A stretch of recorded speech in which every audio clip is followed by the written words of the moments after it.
Buenos días a todos. En primer lugar, quisiera dar las gracias a Inés Leal de Tecmarred y también a Construible por haber invitado al Ministerio de Fomento y a mí a participar en este segundo workshop sobre la innovación como herramienta para conseguir edificios de consumo de energía casi nulo.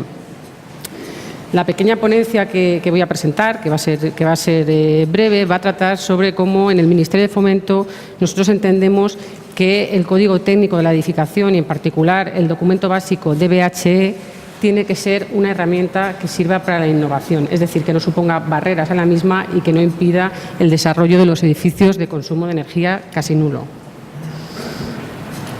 En primer lugar, quisiera explicar cuál es el contexto nacional y europeo, aunque seguramente muchos de ustedes lo conocerán. Pues bien, la edificación en nuestro país es responsable de casi el 30% de la energía consumida, cifra que alcanza el 40% si lo extendemos a nuestro entorno europeo. Pero además de ser la edificación un importante consumidor de energía, presenta también un considerable potencial de ahorro. En estudios realizados por la Unión Europea, pues este potencial de ahorro se fija en torno de un 25%, y también los estudios que el propio Ministerio de Fomento ha realizado en el marco del coste óptimo nos han demostrado que tanto en edificación existente como sobre todo en edificación nueva, el porcentaje de mejora que se puede conseguir en ahorros energéticos es considerable.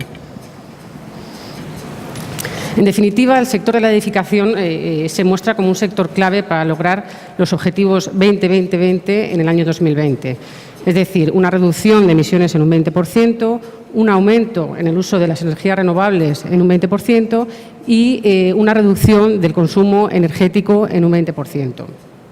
Para esto, los Estados miembros deben ir aplicando a lo largo de estos años una serie de medidas dirigidas a una mayor utilización de las fuentes de energía renovable, el fomento del ahorro energético y también de la eficiencia energética y, asimismo, el apoyo del cambio hacia una economía con bajas emisiones de carbono.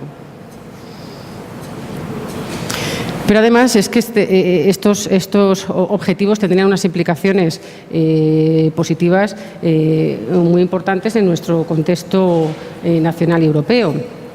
Por un lado, nos aseguraría una mayor sostenibilidad mediante una reducción de las emisiones de efecto invernadero, pero también mediante la limitación del daño al medio ambiente. Conseguiríamos una mayor seguridad en el suministro energético. Tenemos una importante dependencia energética del exterior y, en concreto, en nuestro país. Esto es especialmente más relevante, puesto que casi el 80% de la energía que consumimos nos viene del exterior. Además, ello conllevaría una reducción también en las inversiones que tendríamos que hacer en nuestras propias infraestructuras y mejoraría lo que es nuestra balanza comercial. También nos haría ser más competitivos como país, nos permitiría reducir la factura energética, se crearían puestos de trabajo y se impulsaría el sector de la investigación, desarrollo y la innovación, así como también la internacionalización de la industria. Y si ya nos ceñimos al marco de la edificación, hay un objetivo concreto que es el que nos trae hoy aquí, que es que para el año 2020 los edificios nuevos que se construyan sean edificios de consumo de energía casi nulo. Este objetivo, además, ha tenido un fuerte impulso por parte de la Unión Europea, de tal forma que se ha establecido de manera reglamentaria. Es decir, no es un objetivo que quede en un papel o en un discurso político, sino que se ha establecido como obligación. Así, la Directiva 31/2010 dice que, a más tardar, el 31 de diciembre de 2020, todos los edificios nuevos tendrán que ser edificios de consumo de energía casi nulo. Esta obligación se adelanta, además, al año 2018 para aquellos edificios que sean públicos y que sean de la Administración. Y luego, además, la Directiva 27/2012 añade que los Estados miembros formularán políticas y adoptarán medidas tales como el establecimiento de objetivos para estimular la transformación de edificios que se reforman en edificios de consumo de energía casi nulo. extiende esta obligación también, en cierta medida, a la rehabilitación de los edificios.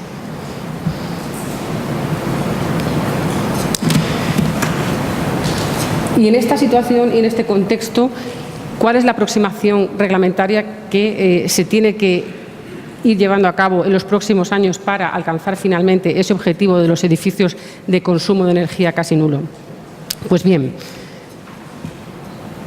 las normativas nacionales tienen que ir aproximándose de tal forma y manera que ya ha habido un hito este mismo año, en el mes de marzo, en el que todos los Estados miembros han tenido la obligación de comunicar a la Unión Europea los resultados de los estudios de coste óptimos marcados por la Directiva 2010 y compararlos con su normativa sobre eficiencia energética de los edificios.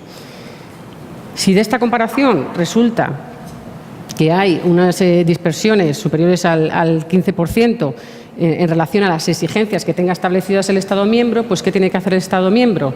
Primero, justificarlas y además decir qué medidas va a adoptar para que su normativa no se aleje en exceso, o sea, más de un 15%, de estos valores de coste óptimo. Como, digamos, conclusión de los estudios que se han realizado en España, lo que sí que podemos decir es que ahora mismo está justificado, se puede decir que está justificado que en España nuestra normativa dé un salto cualitativo en exigencias respecto de lo que estaba fijado en el año 2006. Y luego, posteriormente, bueno, pues tendrá que haber una actualización normativa posterior en la que se definan los edificios de consumo de energía casi nulo y que posibilite ya para el año 2020-2018, en el caso de los edificios públicos, la implementación de los edificios de consumo de energía casi nulo en los nuevos edificios. Pues bien, en este marco, lo que tenemos que plantearnos y lo que nos planteamos desde el Ministerio de Fomento es que la implementación real de los edificios de consumo de energía casi nulo exige un importante esfuerzo en innovación en todos los sectores implicados. Es decir, en la mayoría de los sectores que vosotros representáis. Y para ello, la normativa no debe suponer un impedimento a la innovación ni tampoco al desarrollo tecnológico, eliminando cualquier barrera técnica que pueda existir. Es decir, el planteamiento tiene que ser el ir a una normativa que sea de carácter prestacional y lo más flexible posible.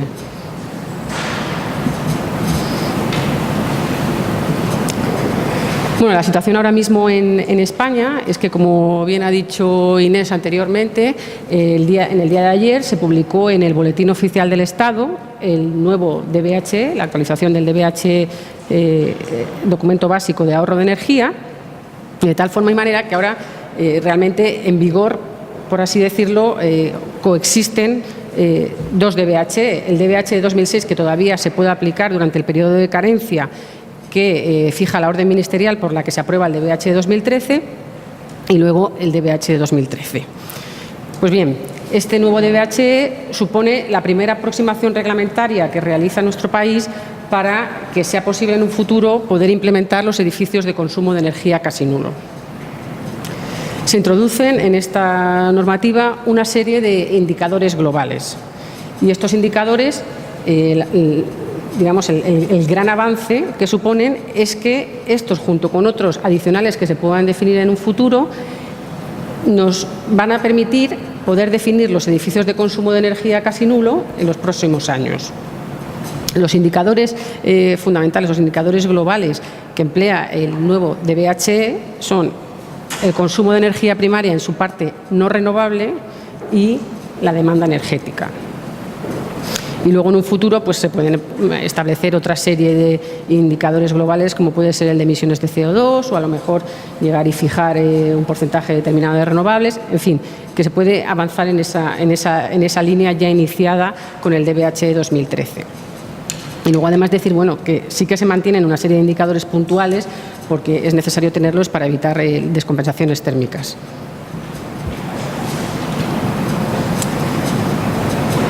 En resumen, lo fundamental, entendemos nosotros, es que el cumplimiento de los requisitos de demanda y consumo no responde a soluciones técnicas que estén predeterminadas. No hay unas soluciones predeterminadas de envuelta o de sistemas que vayan a asegurar que se consigue satisfacer las exigencias de demanda y de consumo.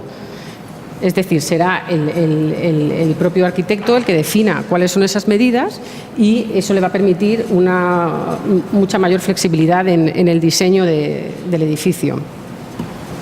En concreto, en los nuevos edificios residenciales, por dar un orden de magnitud, estos requisitos de demanda y de consumo se establecen en valor absoluto, es decir, se abandona el edificio de referencia de la normativa del año 2006. Así, en consumo de energía primaria no renovable, estos valores oscilan entre 40 kWh metro cuadrado año y 70 kWh metro cuadrado año. El 40 es para la zona climática de invierno o alfa y A. Alfa sería las Islas Canarias, A sería, por ejemplo, Cádiz. A los 70 kilovatios hora metro cuadrado año de la zona climática de invierno E, que sería, por ejemplo, pues Burgos. Los requisitos de demanda se establecen por separado para demanda de calefacción y para demanda de refrigeración, al entender que precisan de estrategias diferenciadas. La demanda de calefacción se limita a 15 kilovatios hora metro cuadrado año en las zonas alfa, A y B y a 40 kilovatios hora metro cuadrado año en las zonas climáticas de invierno E. Y la demanda de refrigeración se fija en general en un valor de 15 kilovatios hora metro cuadrado año. Pero para la zona climática de verano con mayor severidad, que es la zona 4, este valor se sube a 20 kilovatios hora metro cuadrado año. Luego, estos valores es cierto que se puede realizar una cierta corrección en función de la superficie del edificio.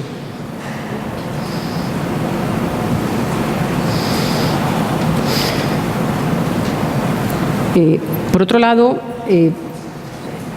para posibilitar que realmente se puedan implementar las soluciones técnicas con cierta flexibilidad, es necesario que haya unos procedimientos de verificación que lo posibiliten.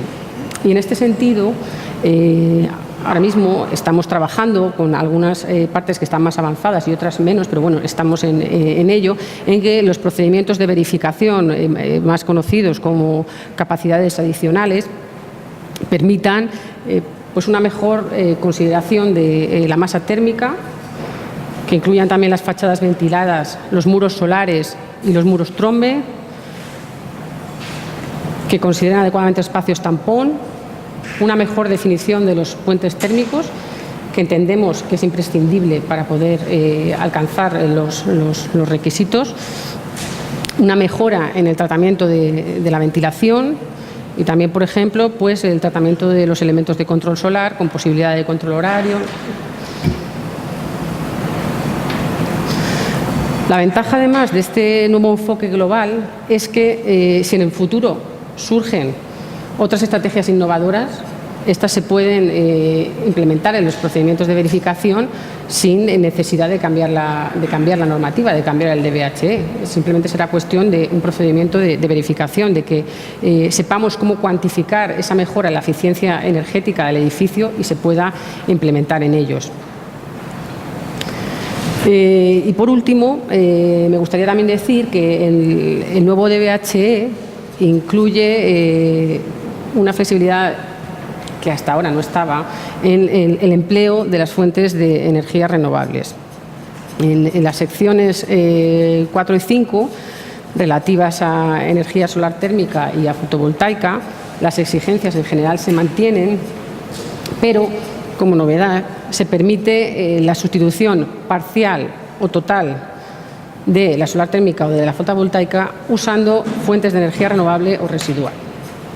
Eso sí, se establecen ciertas condiciones que se tienen que cumplir para que ello sea posible, pero en cualquier caso se puede obtener una eficiencia energética similar de forma más flexible y con mayor espacio, sin duda, para la innovación tecnológica. Esto es todo, pues muchas gracias por su atención y nada, desearles que tengamos una buena jornada de debate y nada más.